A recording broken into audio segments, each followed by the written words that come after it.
Sunday night, family. Hi. Buddy. Hey, guys. Who wants to start us with a positive focus? And I'll get a hold of. Oh, dear. Oh, Mickey. Not that thing. It's my kitty. He's so pretty. I know. If it wasn't dark outside, I'd show you my two animals, my extra animals. I got two cows that come over and visit, and they were here today, and I guess they went all the way down to the shop to see Brant, and then they came back up to the house, I'm good. and were right in the backyard. Do you have So, time to they, jump on a call? hanging out. That's pretty cool. Oh, you are? I've seen them on Facebook. Yeah, those are the ones on Well, I need to Facebook. get that I you took over to the right go-to I'll meeting have to then. put their picture on again today because, like I said, they were just right there in the backyard, so I got a real close picture again. But I like the name. Here, I'll send that. But anyway, all right, who wants to start with a POFO? I will. Okay. So, I have a 4-day weekend this week with no homework, and I got a B on my AP Physics exam, which I really thought I was going to fail. So, Wow, a B. Do you think there was a curve? Or? yeah.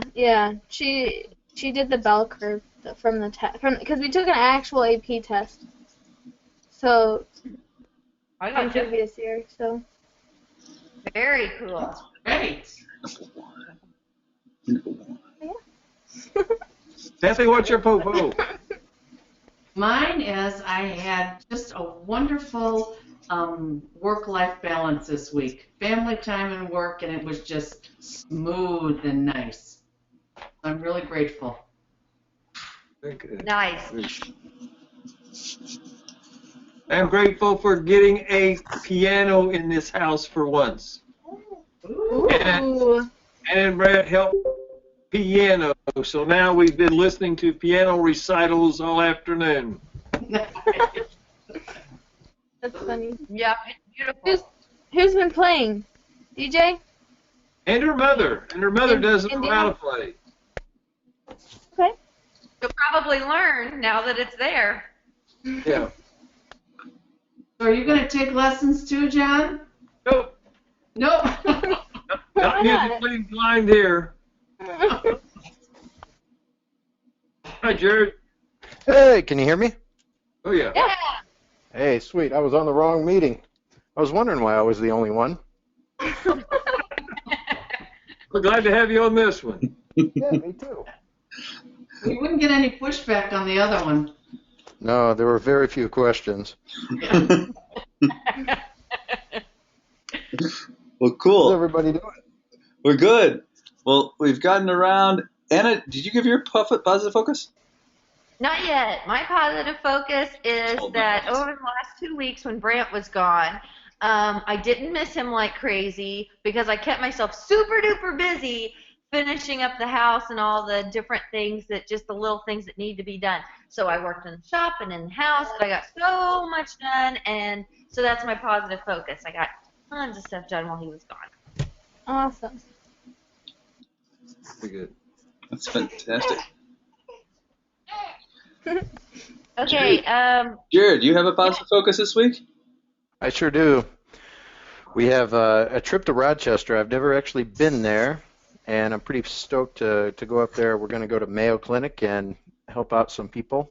And, yeah, I'm going to ride with a dude that I've never got to spend 3.5 hours in a car with. So it's Rochester, Minnesota. And, yeah, so I'm pretty stoked about that.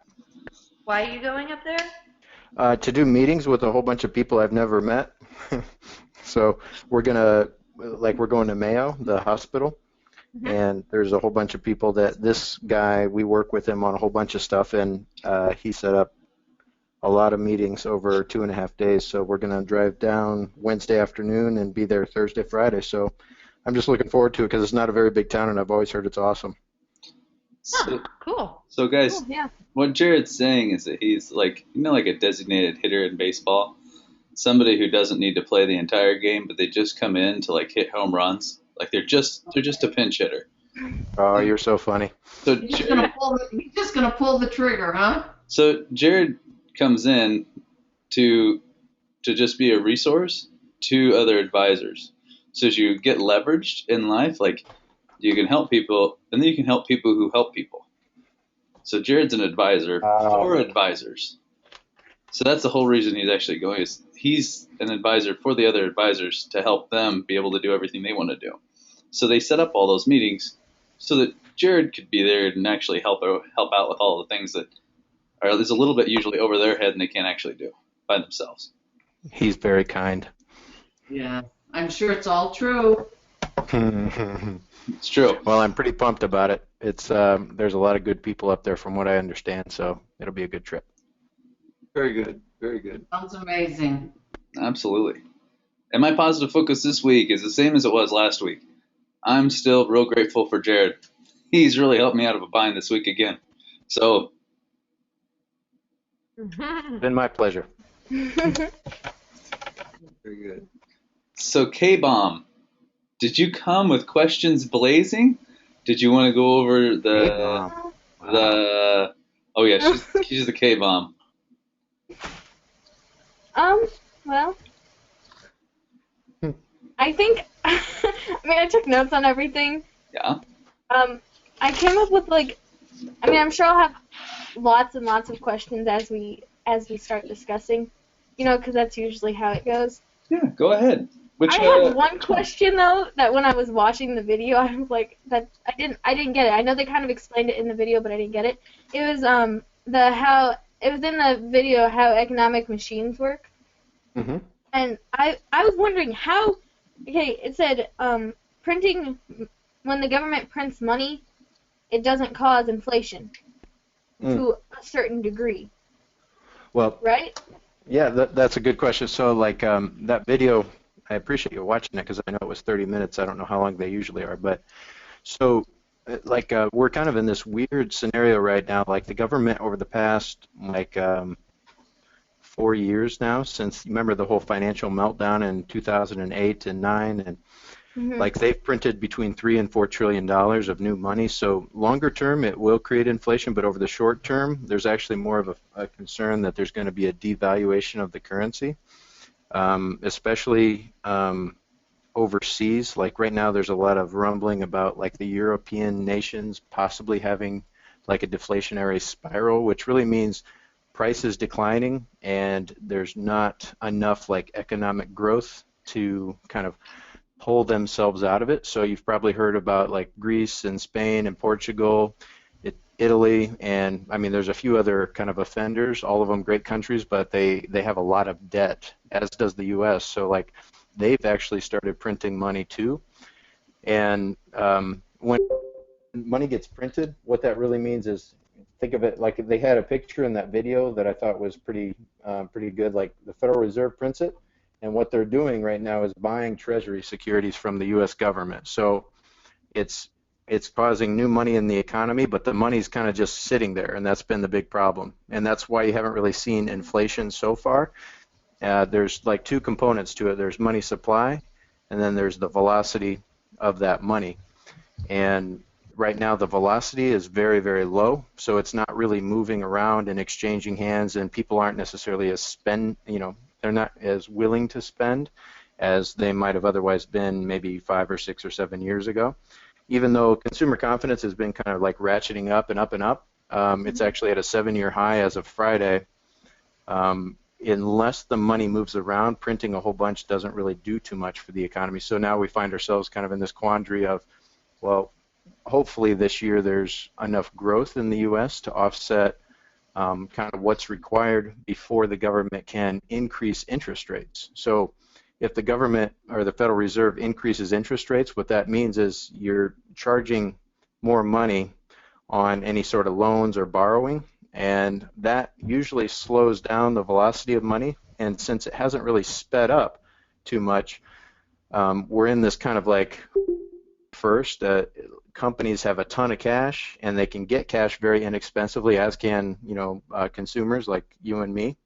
We can go out and borrow money at a rate that's pretty low historically, but people are still it's even though consumer sentiment is pretty high, it's kind of this. It's never really happened just like this before, so this really is kind of new, and nobody really knows how it's going to end up. But it's uncharted territory that until you have a confident enough consumer to start spending money that is at their discretion to spend, the economy can't grow enough for the government to really feel like it can increase interest rates. Because if they increase rates, it's going to slow things down potentially, and things aren't exactly cooking. You know, they're doing better. I mean, I don't want to sound super negative. They're like, the growth of this country is it's estimated to be between 3 and 4% of the whole economy. You've probably heard of GDP, like gross domestic product, which is all of the kind of goods and services moving around the economy. That's expected to be between 3 and 4% this year, but it needs to be between 3 and 4% for us not to kind of slip back into a kind of a contractionary type of environment here. But yeah, so it doesn't necessarily cause inflation right away, but you know, in our lifetimes we'll probably feel it because eventually the economy will be more robust. Now it's just been kind of a couple of false starts here. That was a lot of words, wasn't it? That's a lot of words, but what do you see happening here in this year? Is consumer confidence, you think, going to be high enough to where we can expect the growth? Because, you know, I keep hearing from my little group here, and we're not moving. You know, the confidence doesn't seem to be there. Even prices coming down, people should have more money. So if I had to try to have a crystal ball for this year, which, you know, all this is me just giving you an opinion, I think that the economy will grow at that rate between 3 and 4%, but the challenge is that the market, has everybody heard of like a price to earnings multiple? Is that like a PE ratio? I'm not sure how much that comes up, but like in the market right now, it's at a level. So like price to earnings means the market overall, how is it priced, like the stock market, and how much money are companies earning in a given year. So like last year's earnings of a company really represents how successful is a company at earning a whole bunch of profits. And pricing means what's the stock of, say, Microsoft worth relative to what it's earning in a given year. Like right now, the says that the multiple, that number, PE ratio, when it's high, that usually means that prices historically are going to revert down to what they typically are, which means a stock market decline. And right now, we're the S&P 500, which is kind of the benchmark of the U.S. economy, that number is about 18. And so a PE ratio of 18 implies you have like 3 or 4 times in history when it's really been out of line. It's at a level very similar to what it was in 2005. So 2005 is, you know, if you remember, it was kind of like heyday of, hey, there she is.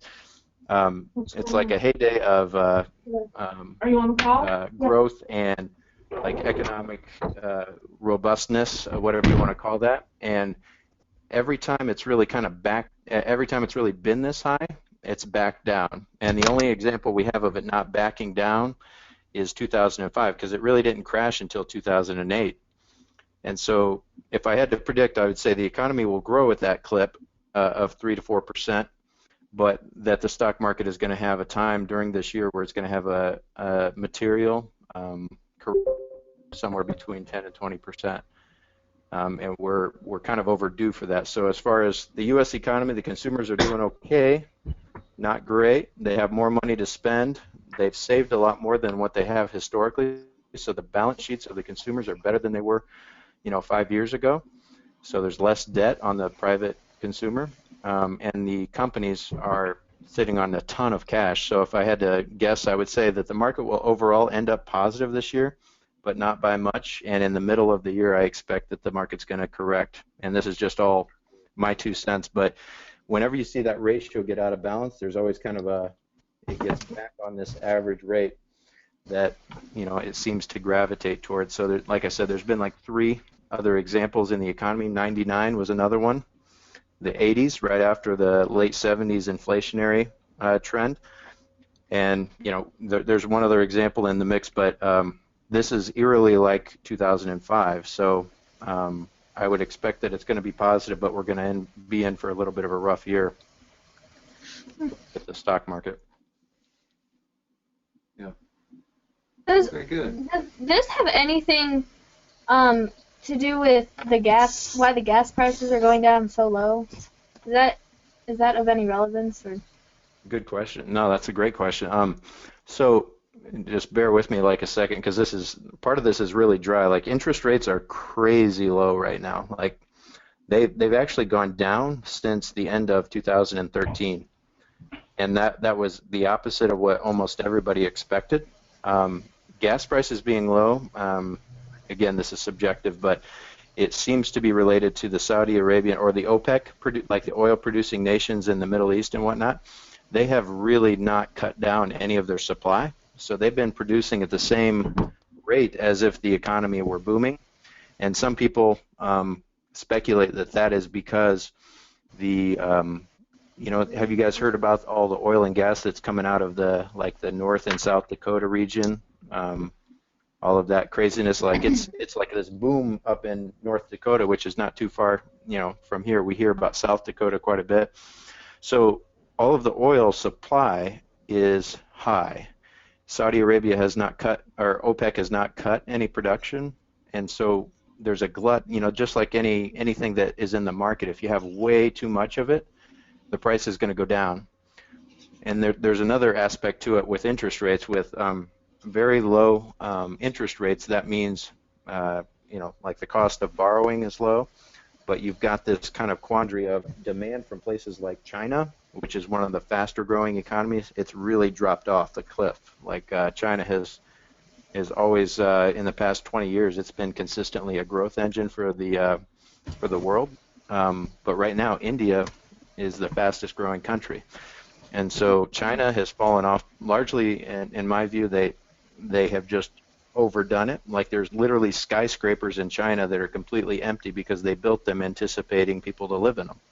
Like there's cities the size of Dallas that, there's people there, but there's buildings that are literally sitting empty. One of the guys yesterday that I went and visited with, he used to run a pretty big company. He was telling me about a recent visit to China, and he did a tour of one of those towns, and he was not talking about like tiny buildings. We're talking like 30-story buildings that are sitting there literally empty because they've been finished, but the people haven't come to live there yet. So part of this is too much oil on the market. It causes the decrease in price, and then too little demand. So like supply and demand have this kind of intersection. You've got supply on this side, you've got demand right here, supply way up, demand way down, and you have this intersection point that happens over here where prices adjust to accommodate that. So lots of supply, very little demand. So that's that's a problem for growth as well. It's a really good question, but it's exactly in the middle of this. Like most people seem to think that commodities like oil will rebound this year, but I think it's going to be a little bit hard for them to have a really aggressive recovery. I think it's going to be a slow recovery for pricing of commodities because there's just way too much supply. It's a great question. Very good. Emma, hello. It's so good to have Hi. you on the call. I'm excited. Emma, have you ever met Kathy? I think so. Good, good. I wanted to make sure you guys had met before because we haven't had the pleasure to have you on for a little bit. So fantastic. Now, did you have an opportunity to watch the videos at all? I did. Cool. I'm not good with money and like banks and things. Like it very much confuses me. So I'm excited to learn more about that. Cool. Did you have any questions for Jared at all or anybody? Do you have anything that spurred a question for you wanted to throw out there? I don't think so. Not like major questions. That's okay. If they come up, just yell. Usually Kay's got a ton of questions. She always is a thinker, aren't you, Kay?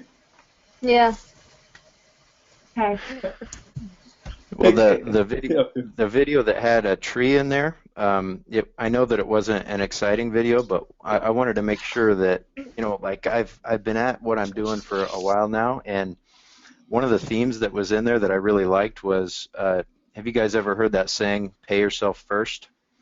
Like if you're saving up money and trying to make sure that, you and your family are taken care of, it's always good to try to have a budget so that you know kind of, okay, this is how much I need to save in order to have enough by the time I want to stop working, or if I want to, send my kids to college, or whatever it is.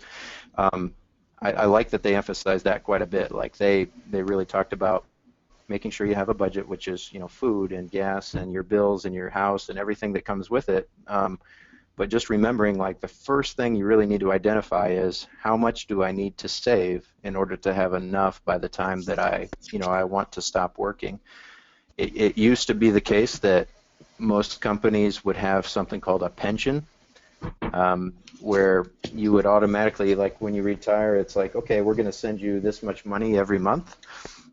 Pensions are very, very rare anymore, and so you don't see that. So you really have to take it upon yourself to figure out how much you need to save in order to have a sufficient amount. So what we end up doing for people like the people in Rochester I was talking about, really all those people, like, they get a financial plan, and I mean that's kind of a vague term, but all a financial plan does is map out, okay, you're working, here's your goals, and here's when you want to stop working, and how much are you going to need to save to make it so that you have a sustainable amount of cash when you need it later and you're not working anymore.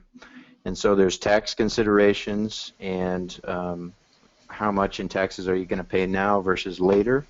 And nobody knows what's going to happen with the tax rates, but you try to predict a little bit what's going to happen so that you can, plan accordingly for your own kind of savings. And as far as, like, I guess the other part of the video that I thought was good is many people don't have an estate plan.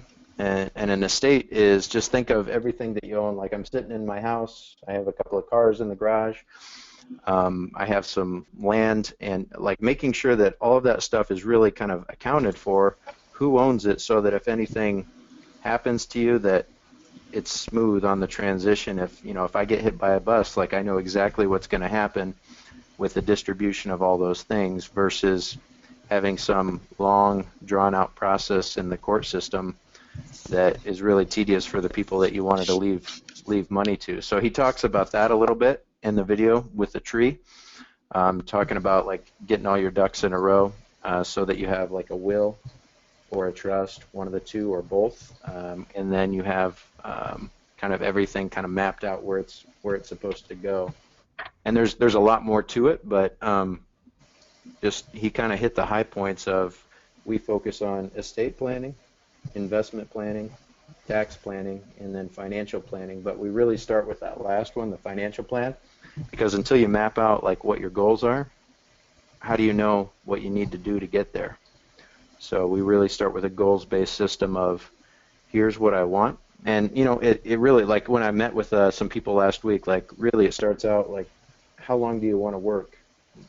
Some people look at you like, well, geez, I don't know. I think I'm going to work until I'm, it's almost like a guess, like 65, I don't know, 66, 70, some people say 55. So you start with that, and then you can deduce how much money you probably need to start saving in order to make it so that you can be comfortable when you're not working. Because if you don't have a job to bring in money, then it's got to come from somewhere, and that's usually, like, you've probably heard the term nest egg. So a nest egg is really what you've accumulated to save up so that you can withdraw a certain amount each year and use it to live your normal life. What's the normal age, like, let's say, that people are living to, or that you estimate by? Like, let's say somebody picks 55 versus 65. Do you look at them and go, I'm going to need your medical history because I think you're going to live till 80? Or, like, what do you kind of use as far as the end point? Yeah, so right now, for people that are currently living, there is a 30% chance that a female will live beyond the age of 92. So 92 is for a female, and there's a 30% chance that a man currently alive will live beyond the age of 90. So men get a couple years knocked off because we typically have a cardiovascular event in our 70s or 80s. But yeah, so life expectancy that we use is typically a default of 90 for men and 92 for females, because 1 in 3 is going to live beyond those ages, but it's hard to predict. So some people say, well, map it out till I'm 100 because I want to be conservative and assume that I'm going to need money from like 55 to 100. Other people are like, well, my mom and my dad and my uncle and they all died in their 80s, so let's keep it at 90 or 92, whatever. So, but to answer your question, 90 for men and 92 for females is currently what the actuaries that project lifespan say that we're going to live. That's pretty What about- good. Yeah, that's cool. That makes my goal of 103 not seem so bad, or not seem too hard. I mean, that's. Well, I'm not sure if Fritz dropped off, but I think, isn't he going to live to 120 or something like that? No, it's 152. So Oh. don't cut me short, bro. Okay, sorry about that. Yeah, come on now. We got a long way to go. So Jared, we need to start putting some money away. Okay, got it. Jared, I have a quick question for you. You talked about investment planning. Mhm. And, previously we've been watching a lot of Robert Kiyosaki, and I've heard him speak, blah, blah, blah. And he talks about good debt, taking on good debt, like borrowing money to buy real estate, commercial real estate, et cetera.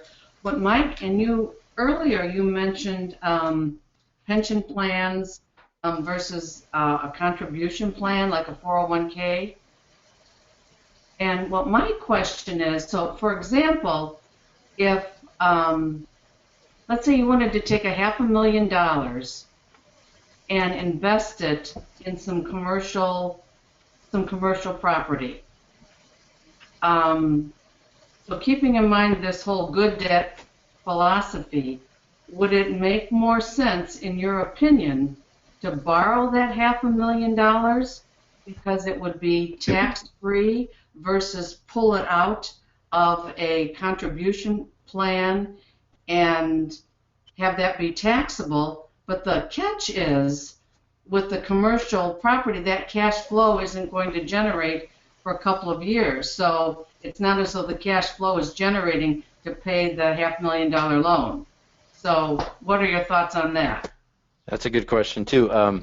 So I don't consider myself an expert on commercial or residential real estate, but we have a lot of clients that have both or one of them, and we look at it as a piece of it. So in my view, you need some financial assets to generate money, but you can also have tangible assets, which would be your building of like commercial or residential real estate. To pull out money that would be taxed at income rates in order to purchase one of those, you would really have to, in my view, you'd have to sharpen the pencil to find out, okay, are you pulling out all of it? Are you pulling out a part of it? And what's the turnaround period for getting your money back out? So if it doesn't cash flow for, say, 24 months over a 2-year period of time, what's your opportunity cost? Like, what are you giving up with your financial investment portfolio during that period? So you guys, you remember that Time Value of Money by Sam and Con? So like if you pull out money now and you're going to invest it in a commercial property, like Kathy said, then that money is going to be kind of captive. Like, it's not going to be earning anything in the meantime except a future payoff maybe 2 years down the road. And so the math that we do for people is to try to estimate what is it going to earn from a cash flow perspective at the time that it probably has that kind of break-even point of turning a positive cash flow. And is that a sufficient amount to overcome what you gave up by taking the money out of your defined contribution or your financial assets and having it taxed? Would it have been better to keep it in the investment portfolio, because maybe the investment portfolio would potentially grow to produce more cash than what you're going to yield from the tangible asset? But I'm a big proponent of having some physical assets. Like, I have gold, I have some real estate. I like that type of thing because it makes me feel more comfortable, because the financial markets are incredibly unpredictable. And it's kind of a beautiful thing, but you hear about a stock market decline. Some days it's up, some days it's down. It really is pretty random on a particular day. But I guess a more direct answer would be, like, I would look at, what do you expect the cash flow from that property to be, Okay. and is it a recurring cash flow, and how much equity are you going to build up in the value of the property? Like, what's it worth to you if you turn around and sell that piece of property in 10 or 20 years? And you know, you got to do a lot of estimating in that, but if the amount of gain that you have in the property and the cash flow that you have from it while you own it is comparable to the financial portfolio, then I'm a big advocate for having a piece of your worth, your financial net worth, be in tangible assets like real estate. So you were asking about how do you determine whether it's a good idea or not. Mm-hmm. The variables are different every time, but you do something called discounting the value of that property to today so that you can understand what that cash flow is worth to you, meaning how much in financial assets would you need in order to produce a similar cash flow. Okay. Did I answer that well? Yeah, no, you answered it real well. That makes sense. You got to look at both sides and do the comparison. Absolutely, and I believe that you need to have as many buckets as you can. Like real estate is one bucket, financial assets are another bucket, but I would not put all your eggs in the financial asset category because markets are very, unpredictable in their nature, and so you need a backup plan. So I mean, having multiple strategies going at the same time, I think it's very important.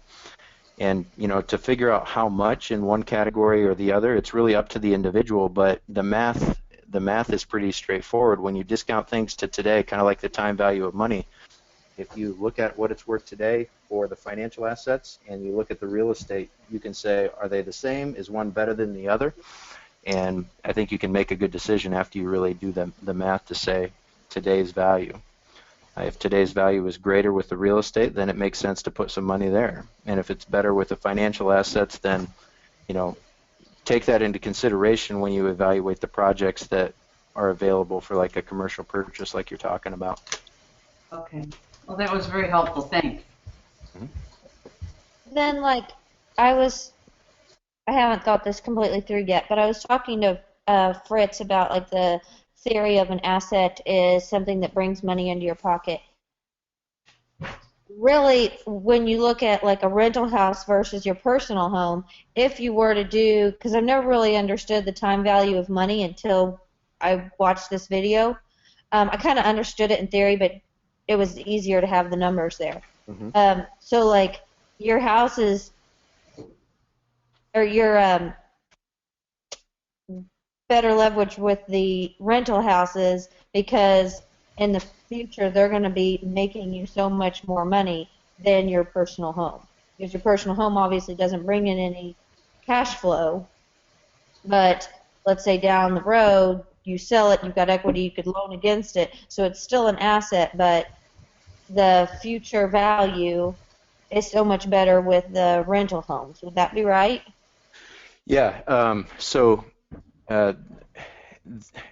It's a challenge because the real estate market is, it's somewhat predictable, but it goes through its own set of cycles. There's kind of a saying out there, they're not making any more land. You've probably heard that a million times too.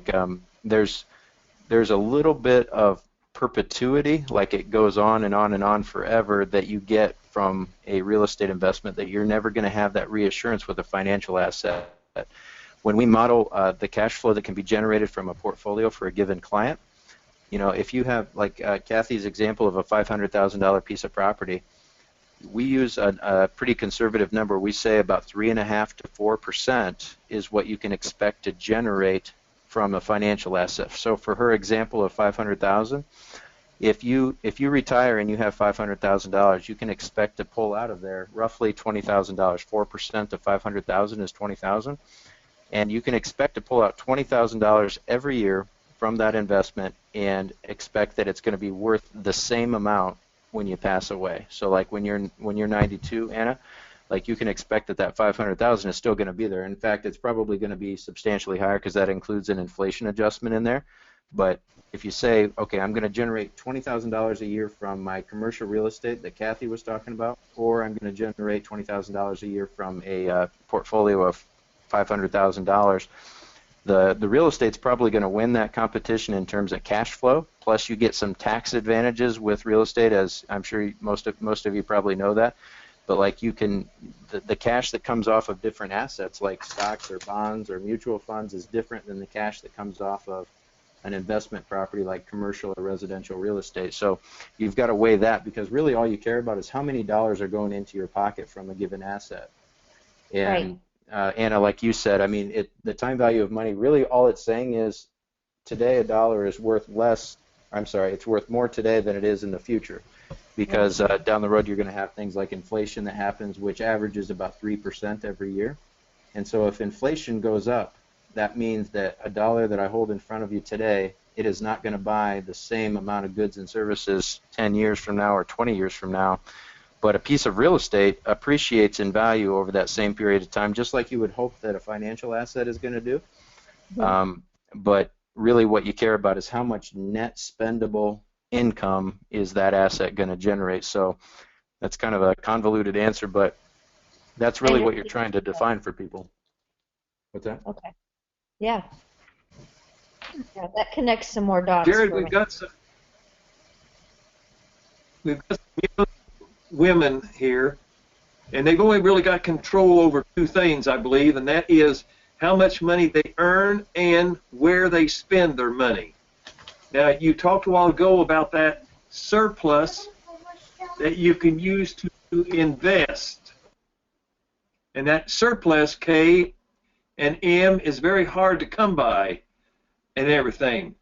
Jared, what would you suggest for a young person to invest their money in when indeed they would get some surplus? That's a good question, John. You know, one thing that's important to me to say to people when they're, especially when they're starting out, is every little bit helps that you pay yourself first, right? Like, so we set up, like if somebody's just getting started out, and say that you get your first job, maybe you go to college, maybe you don't, but you get your first job.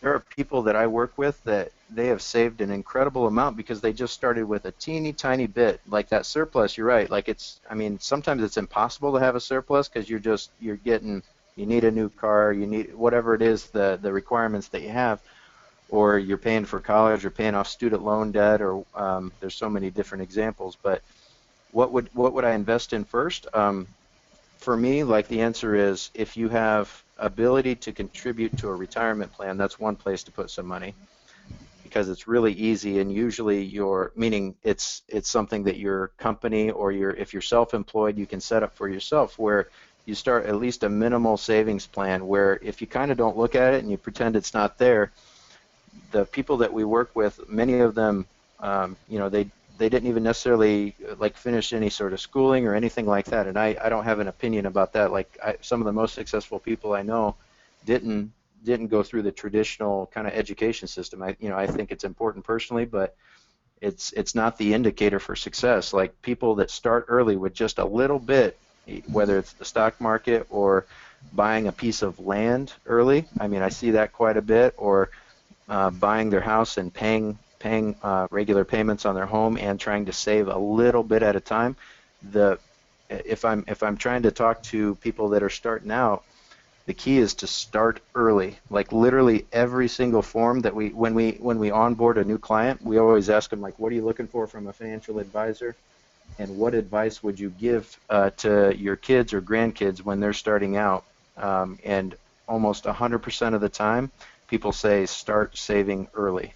So even if it's $50 or $25, whatever that number is, begin paying yourself so that you start to build that nest egg that I talked about. And another thing that a lot of people don't know is usually when if you work for a bigger company or a decent-sized company, a lot of those companies actually contribute. When you put in $1, a lot of times they'll also put in some money to match your contribution. And the way I look at that is it's kind of like free money, because if you don't put in $1, they're not going to put in $1. So John, I would just say, as you start out, just don't forget that you've got to be thinking down the road a little bit when you ultimately want to be done with work and kind of enjoy some of the fruits of your labor. Like you really benefit when you start early. There are people that had the most normal types of jobs, and they have the most incredible portfolios because they started out saving $10 or $20, and they started investing in the market. And there's a term that I don't think it came up in the video. It might have, but there's a term called dollar cost averaging. And really what that means is, say that you get paid every 2 weeks from your job. If you're investing money every 2 weeks, it has this kind of effect over time that no matter if the market's kind of down, if it's up, if it's horizontal, if you buy regularly over that whole period of time, say that you work for 20, 30, 40 years, whatever that number is, if you work for 30 years, if you're buying consistently, that's way better than trying to say, you know what, I'm going to save up a whole bunch of money and then I'm going to invest it. It's better to just almost pretend like it's not there and allow it to accumulate. And John, what you were talking about for the different kind of vehicles that you can go into, I look at it like usually as you continue to, if you work and then earn more money over time, that amount of that you can save typically goes up a little bit. That's when the opportunity is there to diversify into like non-financial assets. Like a lot of times with real estate, you have to have a down payment or a lump sum. It's hard to come, right when you're starting out, it's hard to come by a lump sum of money to put a down payment on a piece of property. But if you have this investment account over here that you're saving into, eventually, one would hope with some market growth that would be a sufficient amount if an opportunity comes up for a piece of property that you could invest in it. So I would recommend, when we start people out, we always set them up with what does your company offer for a 401k, like a retirement plan, or a 403b is another type of retirement plan. What does the employer pay you when you contribute? Because oftentimes they match up to 3 to 6% of what you put in. So if you put in, say, $100, they might put in $100, and in that 3 to 6% is based on what you get paid. So don't miss the opportunity to take some extra money from an employer that's willing to contribute on your behalf. And then when the time is right for an opportunity, if it comes in, or if you're looking for an opportunity in real estate, you'll have, I call it dry powder. You'll have some money that's sitting there that you could take and invest in a piece of property. And then I look at it like now you have two buckets. You have the financial assets, which are going to be topsy-turvy at time. And the point I would say is make sure you're just consistently adding to them over time. And then you'll have another bucket of non-financial assets. So you don't really care what happens in the market. You know what that asset is going to do, like the piece of commercial real estate. Those are pretty predictable in a lot of cases where if you can keep them rented, you can expect a pretty stable cash flow from them. I would just say start early, and even if it's a small amount, just start early. Okay, so I'm confused. So what kind of are you confused about the retirement account? Okay, Or- well, off of Grandpa's question, I mean I got what you were saying, Jared, but I'm not a financial adult, so I didn't really get what you were saying. Like I got the gist, I guess, but what would be the steps? Like, does she what's an investment account? Is that Gotcha. Yeah. No, yeah. So like when say, Kay, if you get a job after you're done with school, or say you go to college and you get a job, most companies that you would work for, almost all of them nowadays, have an investment account that you can choose to start putting some of the money that you get paid into that account automatically. And I think automatic is, I think that's a key word, because to the extent that you don't have the ability to go out and spend it or pay for, a vacation or something like that. I love vacations, but if you pay yourself first and you plan on budgeting what after you contribute to your savings plan, then I see that, just over the lots of people that we've worked with, that usually ends up well.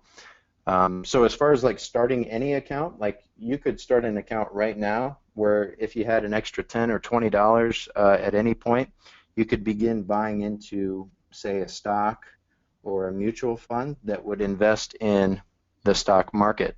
So Jared, Yeah. could you do that for them? It's like, so for Kay, this is just real quick. This is a little bit like eating junk food. If you don't have junk food around the house, it's pretty hard for you to eat junk food now, isn't it? Yeah. Right? If you don't see the money, then frankly it's pretty hard to do that. Say for example you guys do a book report, right?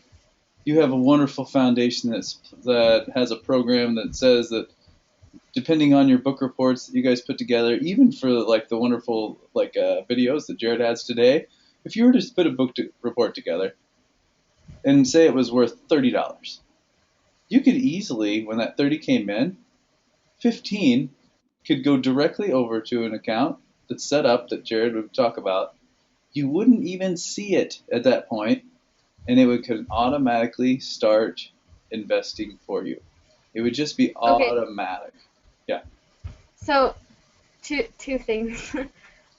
First one, where would I go to do that? Like, Set up this account? How would I? Yeah. How do Yeah. you set up How this would I do account, that? Jared? Yeah, you would call somebody like me, or you can do it online. If you're interested in doing it by yourself, then there's lots of websites that are out there that do it. But of course, I'm a little bit biased because I like helping people. So usually I just say call a financial advisor that will help set up the account so that you can start a systematic contribution to it. Systematic meaning, like Fritz was saying, just it goes there before you have a chance to have it in your account, like your checking or savings account. If you invest it there first, then it's a good place for it to kind of be in there cooking and hopefully going up without you really paying too much attention to it. So you would call somebody like a financial advisor, or you could go to a website where you could do your own investments. But like I said, I like helping people. So people that don't invest in the financial markets all the time, I feel like it's easy to get a little bit overwhelmed because there's just so many terms out there, but it's really not that much to get your head around because you're putting money into something that's going to go up over time is the idea. So just think of the stock market as one thing that you could invest in to make your dollars more over time. So to answer your question, Kay, you would open an account by either doing it online or calling somebody like a financial advisor that could help you do it. So if I had an extra $10 just right here, I could just call you up and be like, Jared, can you invest this for me? And then Absolutely. It'd be easier than that, Kay. You can just email him. Just be like, hey, listen, I need one of these accounts set up because I got $10. I've got, I have a little extra money right now. I'd like to get it started. And Jared, to make this even easier, one of my key strengths is responsibility. That's number 2 for me. Therefore, if I know that I have to pay you $10 every single month, that it's just going to come out of my bank account every single month, $10, then frankly, I know that I'm going to have to do something to have $10, right? Just like with you, Em, you got to feed Xena, right? So if you have to feed Xena, sorry, if you have to feed Xena, you don't want her to go hungry, right? So frankly, that's just a normal expense that you have every month, okay? It's just normal. And that automatically starts that up. So even say in 5, 6 years, when you need money for some reason, if you want to change an asset class, maybe if you're like, listen, I want to take a portion of what I've been saving with Jared and now put a down payment for a rental house because Anna has one. She has a house for me, and I have enough money to start it now. Now you can do something like that. See what I mean? It's already started. Your piggy bank's already started getting a little fat. Now you have enough money to actually move from one asset class, like Jared was saying, into more than one, right? Because we had different asset classes, right? Like the financial products we talked And about that's what you before. call your nest egg. Right. So what? So I think this is the right term. So what is usually the return on investment for investments like that? Oh yeah, good question. Good question. You are on it. That's a great question. So with anything stock market related, what's that? That's perfect. Yeah.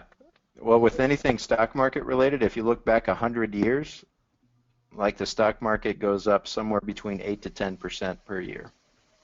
However, you don't always have 100% of your money in the stock market because if you do, that's considered pretty risky because it can go up and down and up and down.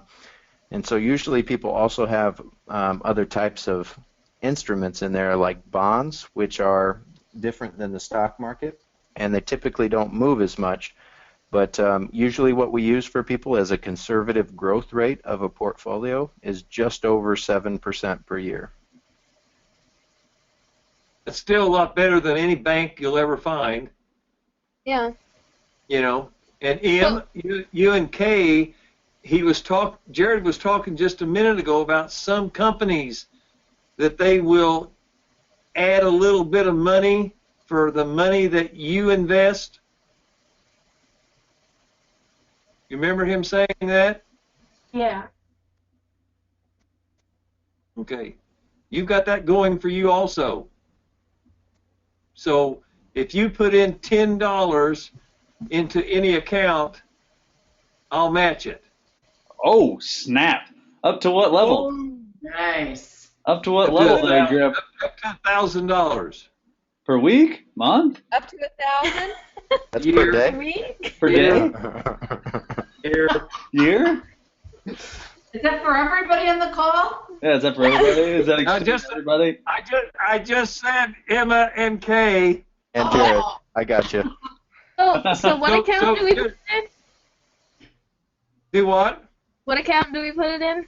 Anything that you want to that Jared handles. Well, you'll email Jared. Jared will make an account for you. So any money that you and Kay or Emma want to put in, Grandpa I'll will match it. So it'll be double. So what's a substantial amount, Jared, for you to work with?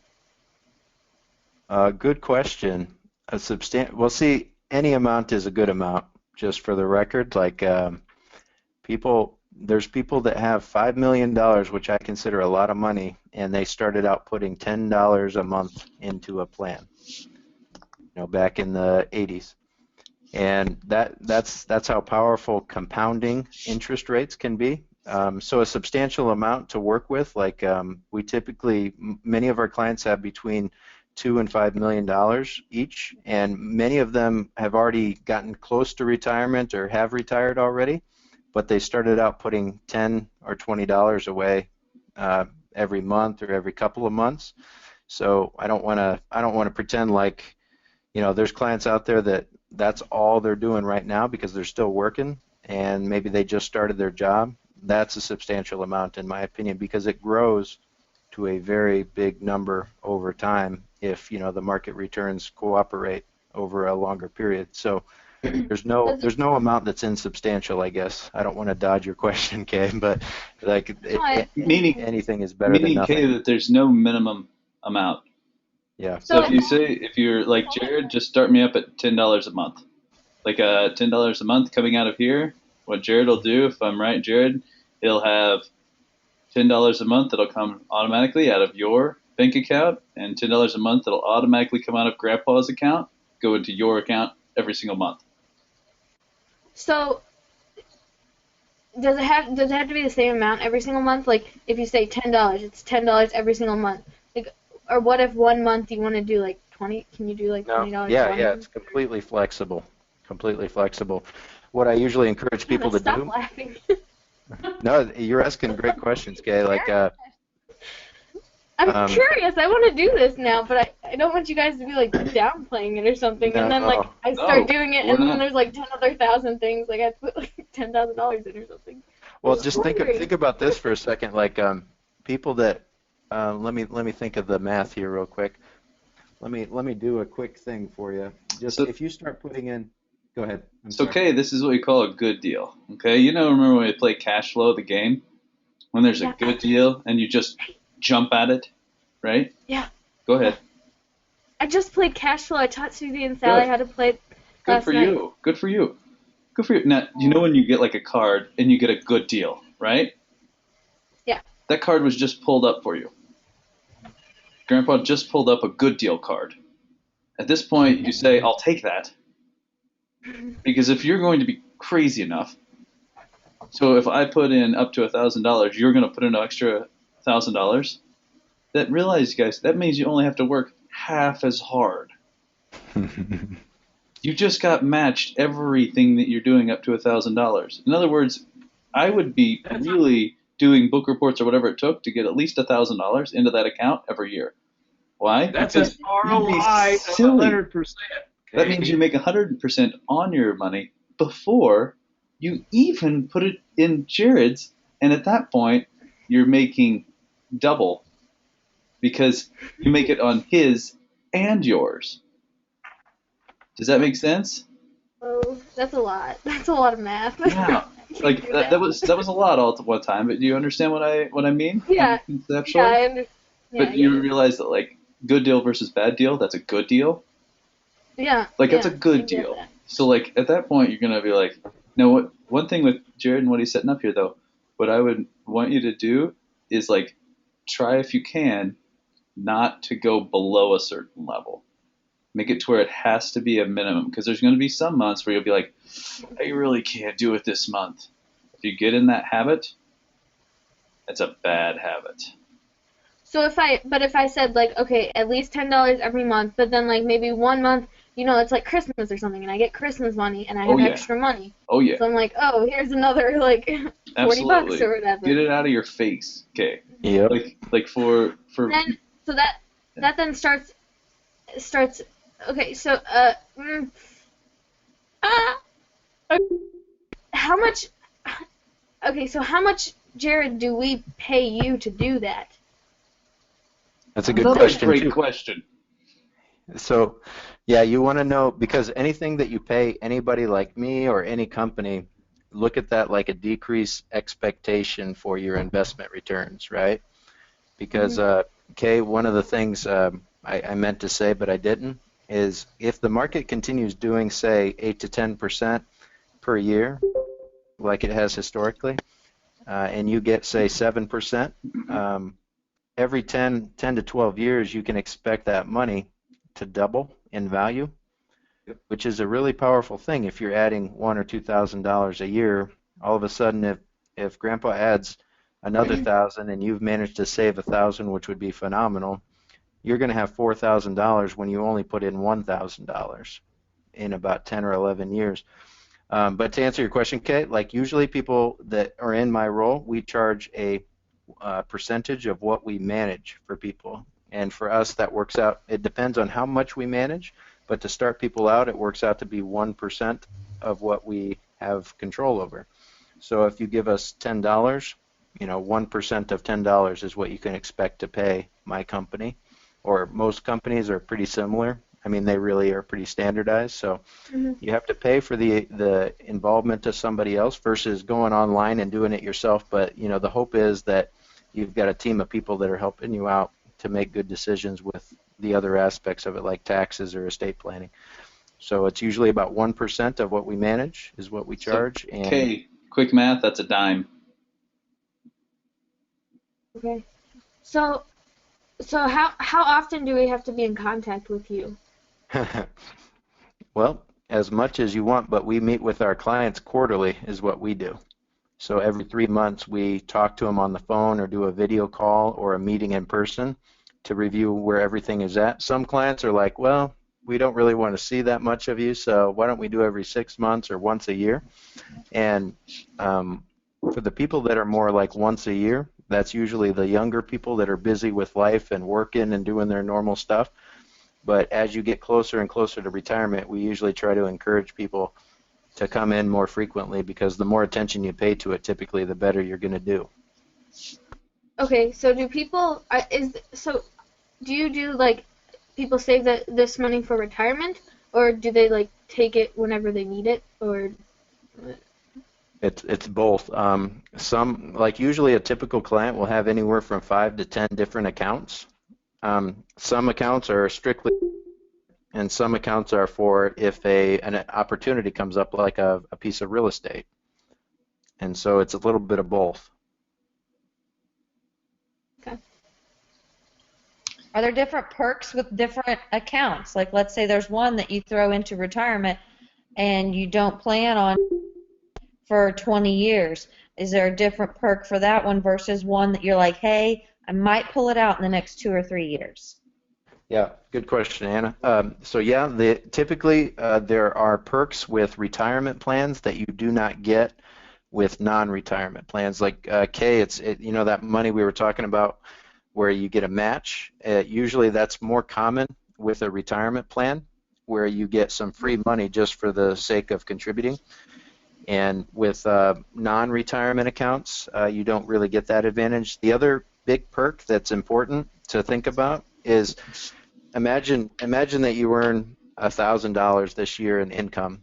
If you contribute money to a retirement plan, that contribution is typically put into that account before any taxes are charged on the money that you've earned. So usually if you earn $1,000, you might have to spend maybe $200 of that or $300 of that on taxes.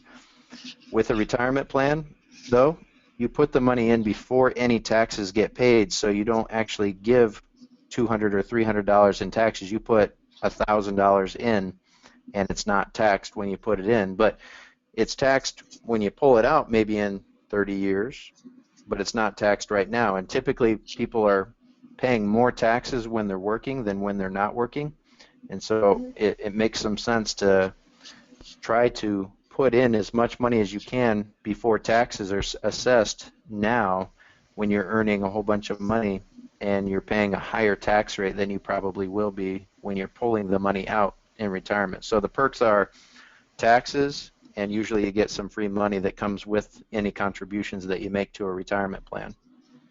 So if I wow, if I were to start doing this like now for a retirement plan, which is like a long time. Mm-hmm. No. Your dad said once to me he'd love to retire when he was 40. Oh. Yeah, Okay. okay. Well, oh, okay. Some people retire when they're 45, 50, 55. So do you have to put on age on when you retire if you make it in a retirement account? Or can you be like, oh, when I retire, I'll get it out. And then, like, if you end up retiring by, like, 35, then, oh. That's a great question. So there are restrictions with retirement accounts when you can pull that money out. So there are a couple of ways around it, possibly, but that's the importance of diversification. Like you need a retirement account and you need non-retirement account, so that you have a lot more. Yeah, you can have both. And there's also something I don't want to get too. I guess I might go in the weeds a little bit right now, but there's something called a Roth IRA that's probably important early on to know about, and I'll talk about that in just a minute. But yeah, you can have multiple accounts, and as far as restrictions on when you can take money out, the government has some rules because they're not making you pay taxes when you put money into a retirement account. They have some restrictions that you can't take money out of there without a penalty until you're 59 and a half or older in most cases, which is a long time away. But there are some ways around how early you can take that out. There's special rules for taking it out a little bit earlier, but just know retirement money is typically something that you're going to be in your late 50s before you take out, and non-retirement money is extremely accessible to you, so you could take it out any day that you choose. So if you give me $10 and put it in a non-retirement account, I can hand you back the $10 at any point. So what are the different perks or non-perks of not having a retirement fund? Like, what are the differences? Yeah, so the perks of a non-retirement account is that it's always accessible to you without a penalty. So it's extremely flexible. We call it liquid, meaning it can flow right back to you. If you need the money back, we can send it back to you. If you find a piece of property that you want to buy with Anna and John, you can get the money back and then give them some money to buy a piece of real estate. So the perk is really the flexibility with a non-retirement account that you have to get the money out at any point in time, and you don't have to wait until you're retired. So do you guys, okay, so for a retirement plan, you guys double it, right? You guys said something about retirement plan, Both. somebody doubling it. Both. Okay, what they were talking about was Grandpa was going to match. Jared's Right, telling you, I understood. ideally, most of the time, it's usually in a retirement account that the person that you work for will match it. But Grandpa is saying whether you want to do a retirement account or just a regular account. What I would do initially, Kay, just do a regular account. Just be real simple. Do a regular account. Grandpa's going to match it, meaning he's incentivizing you to start to start saving, to start investing is a better way to put it. It's not really saving, it's investing. It's better than saving, right? So he's incentivizing you to start investing by matching you. So you're going to be doubling your money as soon as you put it in. Your $10 immediately becomes 20, and then it starts to grow. Now, after a while, if you want to move some of that into a retirement area, then move it to a retirement area. Move it into like something else. Move it around a little bit. Once you have a little bit more to play with, then you can kind of allocate it around. Okay. So what's the difference between like this and a mutual fund? Are they So, good question, Kay. You can actually own a mutual fund in any kind of account. So the mutual fund doesn't depend on if it's retirement or non-retirement. A mutual fund can be owned in either type of account. It's think of it like it's a collection of a whole bunch of different securities. So like, you know, there's companies out there like I mentioned Microsoft earlier. In a typical mutual fund, you're going to have a whole bunch of different companies in one portfolio. So if you buy $10 worth of a mutual fund, it's going to be spread out across a whole bunch of different investments inside of the mutual fund. So think of it like a collection of investments inside of one thing that you own. So if you buy a mutual fund, you're going to have what they call diversification across a lot of different investments. So mutual funds are a great way to have your money spread out, because what if Microsoft goes down a whole bunch? You know, what if it crashes for some reason, which, you know, it could always happen. If you have all your eggs in one basket, then you're going to feel that more than if you only have a certain small percent of what's inside the mutual fund invested in Microsoft. So mutual funds are the most common way for people to get started because they broadly diversify your money rather than concentrate it in one security. But you can own mutual funds in any type of account. So how's that different from what do you do? I do a little bit of both. I buy mutual funds for myself, and I also buy individual stocks like Microsoft. And the reason I do both is because sometimes I feel, you know, a lot of people feel that they maybe know more about a company and they think, oh, Microsoft is going to do great. Well, maybe I want to have more of my money in one particular company than the mutual fund would have there. And so that's a way to hopefully make some more money over time. If you turn out to be right more than you're wrong and you put some money in the areas where maybe the individual stock of Microsoft goes up more than the mutual fund, then you can add a little bit of extra return. So I do a little bit of both, and I also own some CDs and I own some bonds. Like CDs are certificates of deposit that you can buy at the bank, and bonds are like, think of it like Microsoft needs some money, so you give Microsoft some money and they're going to pay you some interest in order to borrow money from you. Just like if you gave me a loan, I would pay you interest. That's what a bond really is giving somebody else some money and getting some interest in return. But bonds typically move more slowly than stocks, but they add stability to a portfolio. So I have stocks, bonds, mutual funds, and CDs. And there's other types of instruments, but those are the most common. So if I were to give you money, what would you do with it? I would put it in a diversified mutual fund so that you're not concentrated in one thing initially. And as you build it and build it and build it, then you can start to buy concentrated positions in whatever security we would help you with that. But I would go a mutual fund initially, because if the market does do poorly, a mutual fund typically is more insulated from that because it's diversified across a whole bunch of investments. Okay. Does that make sense, Kay? Yeah. Now, I know we talked in the past, and like Robert Kiyosaki's a pretty big one on like not liking certain things about mutual funds. Right. Now, when you get started, like Jared's saying, there's no better way to be able to diversify yourself than through kind of mutual funds. That's cool. That's where you start. That's not necessarily where you want to end up after you have more in your investment account. Like, so if you've done that for 20, 30, 40 years and you still have everything in mutual funds, there's probably better ways that you could allocate your portfolio, which is what Jared does. It's a portfolio. So mutual funds aren't bad. They're good for starting off. They're great for And starting. Like, you have to get started, right? You want to get so started, you have to get going. but that's a way that I could safely start yeah. now, because Yep. I can't. I mean, I could. Okay, so you can't say can't, but I could buy a house, but Yeah. I'm This just is a gonna much stop. Never easier mind. way. I think I understand. This is a much easier way to start. And you can start, you can accumulate, and then once you have a little bit more, then your options become a whole lot cooler. Yeah, that's what I was getting at, but I couldn't say Right? I can't buy a house because then That's I'd right. get You like shouldn't blown up. say that. That's So true. You will get blown up. bad. You blow me up, Fritz. Well, your brother bought a house, right? Yeah, I know Walt did. Yeah. That's awesome.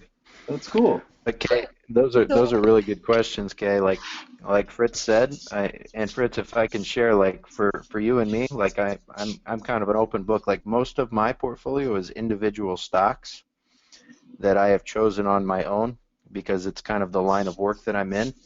And I think on average, like my hope is that I can do better by picking what I think are really good stocks than maybe having it all spread out in a mutual fund. But I started out the same way that I'm describing in mutual funds because you don't want to put your eggs in one basket when you're putting $10 or $20 in.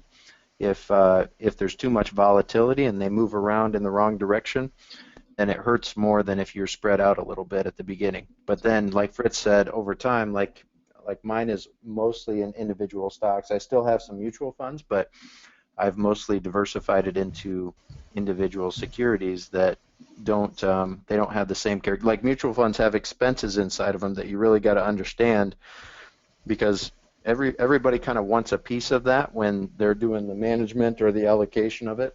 Just like my 1%, a mutual fund can charge fees as well. So it's really important to know what they are, but it is a good way to spread out your money broadly early on, and then you can make choices with your advisor down the road when you have kind of more accumulated in there. Hey, Kay, do you know who set me up with my first account to move money like out? Exactly what we're proposing for you. Move money from my checking account um, to a managed account. Investment account. It was during college. It was $50 a month, and it was your mother, My mom? your mom. Hmm. It was American Funds. You can ask your mother. $50 a month, and I would put $50 into the account every month, and it just became a habit every month, and it went into mutual funds, and then it got converted over into something else, and then it just kind of got divided up. Like Jared says now, he started all in mutual fund. Now it's a little in gold, a little real estate, a little here, a little there, right? How did he get the money to do that? He converted it probably from the mutual funds, and or as money came in, didn't put it toward mutual funds, put it in these other things because he already had that bucket kind of satisfied. Now he starts moving into other buckets. So why did the Kiyosakis not promote mutual funds? Well, Like he they just wants completely people think to. they're awful. It's more of an education thing where he wants people to know that um, there are a lot of fees in those. So like by getting educated, you can realize that as you get educated, things become less risky. Like for Jared, for him to pick individual stocks, it's not risky. He knows about it, right? Yeah. When Grandpa and Anna buy a house, not risky. They know a lot about it, right? Right. If I'm buying individual stocks, that's risky. I don't know about it. Okay? Somebody calls a code blue over here and like somebody's heart stopped. Me walking in, not risky. Jared walking in, risky. Not good. Okay? So like depending on how much education you have. So for him it's just about educating people. You want to educate that like, hey, mutual funds, like it's okay to get started, but like you might want to get a little bit smarter or talk to smarter people about investing into other areas once you have that bucket satisfied. Because some people will let that bucket just get real fat, bloated, and let it sit there, and then they're at the They whims of think a they're lot all of right. they Well, think then yeah. they should clarify that, because I got that mutual funds are the worst things in the world. You should never ever do anything with them. I They get understand. a bad rap. I get a bad rap, but it's kind of like, have you ever heard of a barrier to entry? Like mutual funds provide an easy way to get started, but that's absolutely not what you want to It's stay a in. I hurdle. totally agree with that, but it's a way to get started, and then Hmm. you've got to have some help in getting it spread out. But if you don't know necessarily what if it's not the area that you're trained in, just like Fritz was talking about with the doctor versus real estate or whatever, or if it's just like getting started with a kind of a certain amount to get going, it's in my opinion, it's a great way to start out without having too much concentrated in one security. But you really like there's I don't know if they talk about, I didn't watch all the Kiyosaki because there was a lot of parts to it, but there's Hmm. actually mutual funds out there that do not have very much of an expense at all, and those are the type of funds that I really prefer. And it's kind of gets confusing because there's like 14,000 of them. Like there's a lot of mutual funds, What do you and mean there's by one. expense? Expense means like how much does the mutual fund company charge in order to invest your money Right. in all Okay. of their. So there's some out there that charge almost nothing to do that, and that's really what I'm talking about. I'm not talking about the ones where you got to pay a big commission to get into. Like a big commission might be like 5%.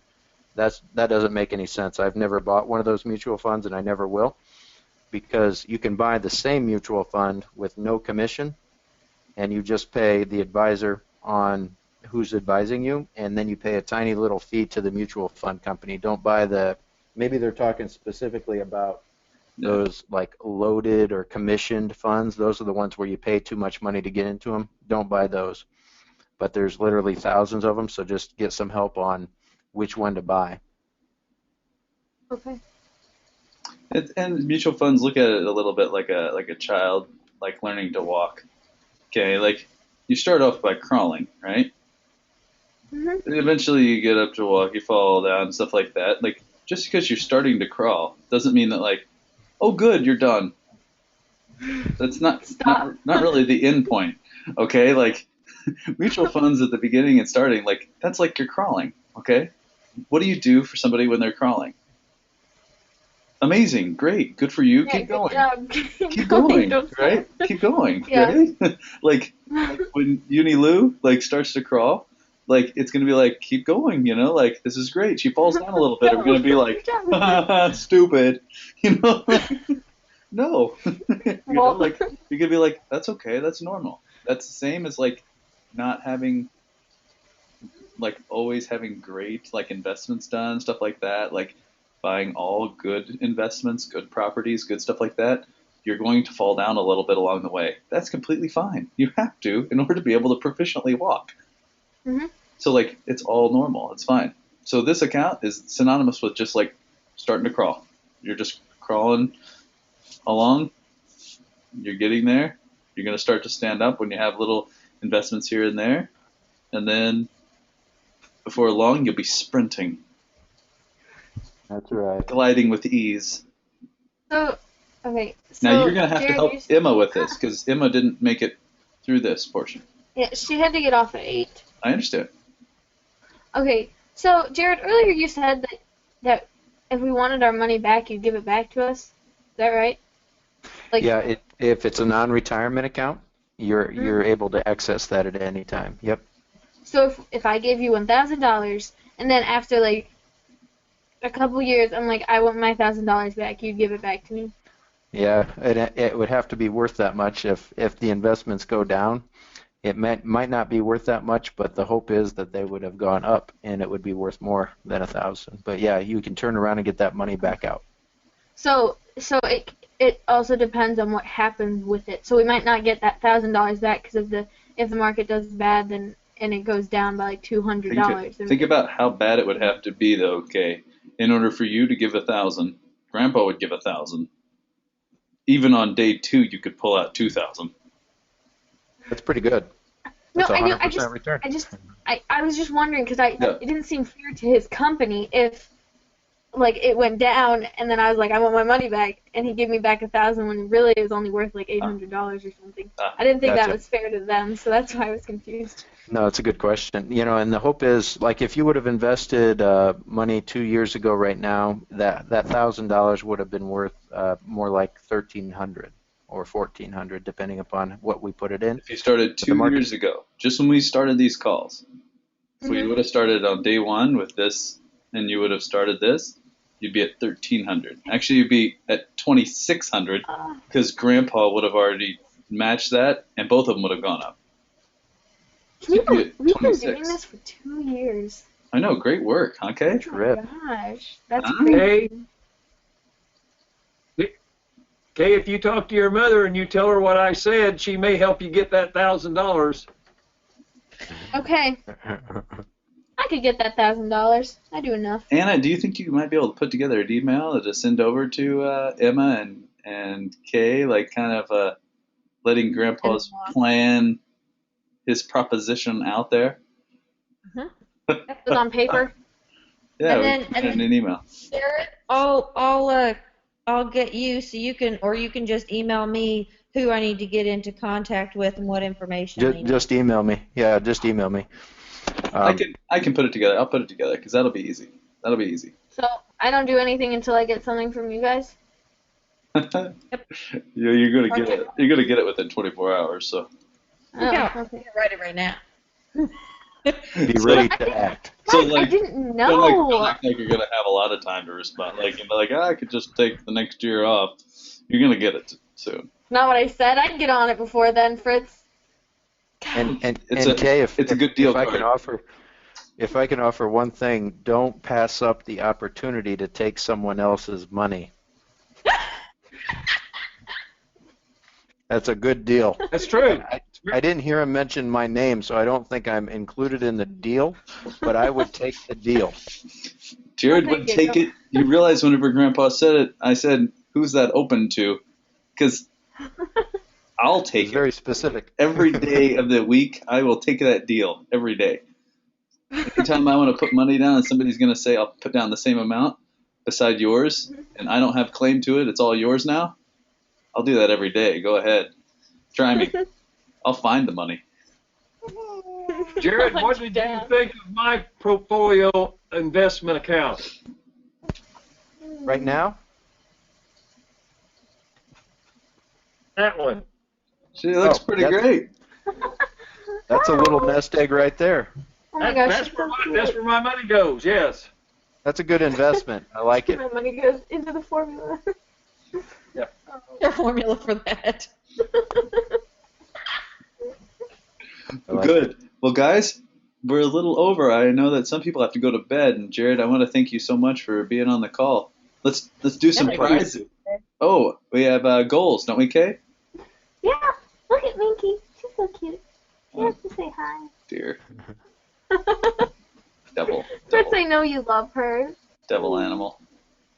No, no, look at how cute. Okay, actually, this looks really devilish, right? Yeah, yep, it does. You're Yeah, right. that's it. Oh God, get that thing out of here. All right. Little baby. Okay. So Kay, No. workout 2 times. Tell me about it. I did it. I did it. Look at this. I found on Pinterest and I made a motivation board.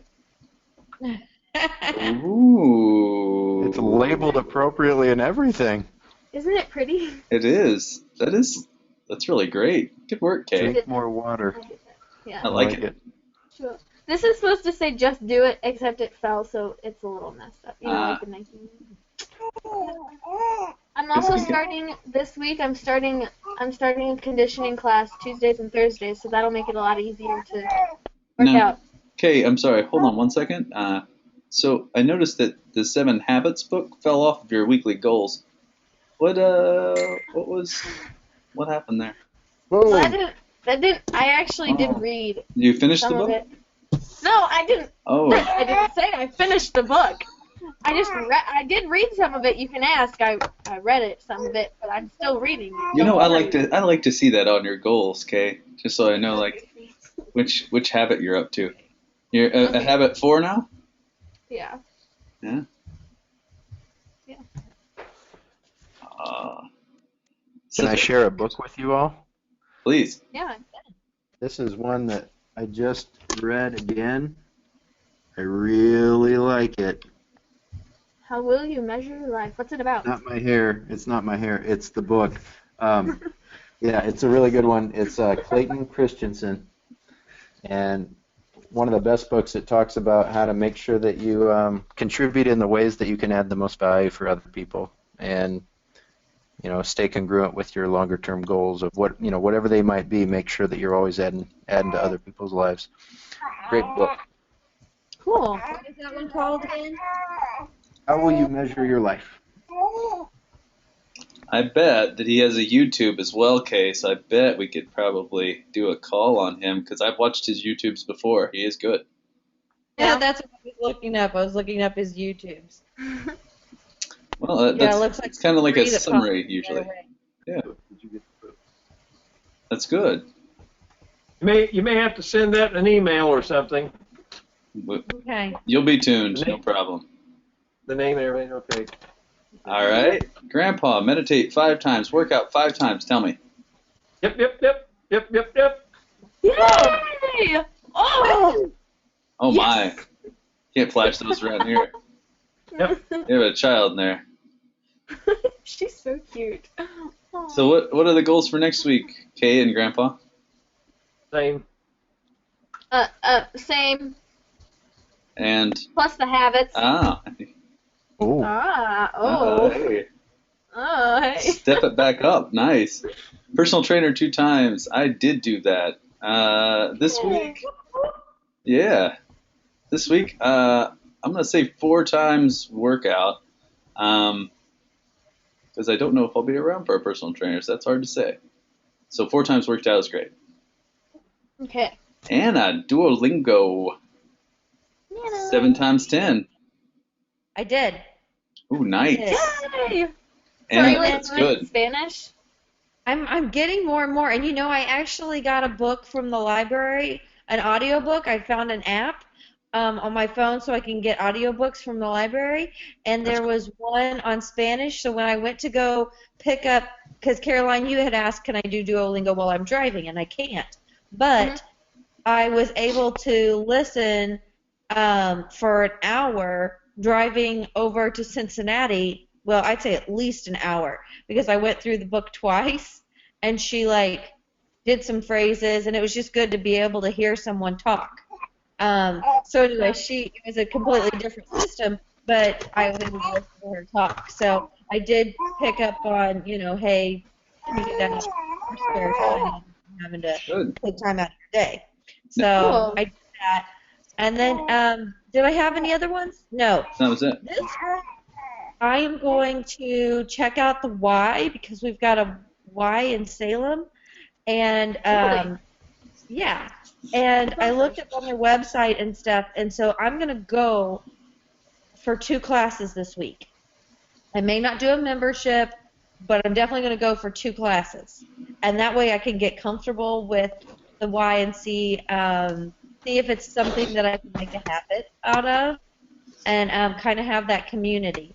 I also want to go to church on Sunday. I went this Sunday, but I want to go to church again next Sunday.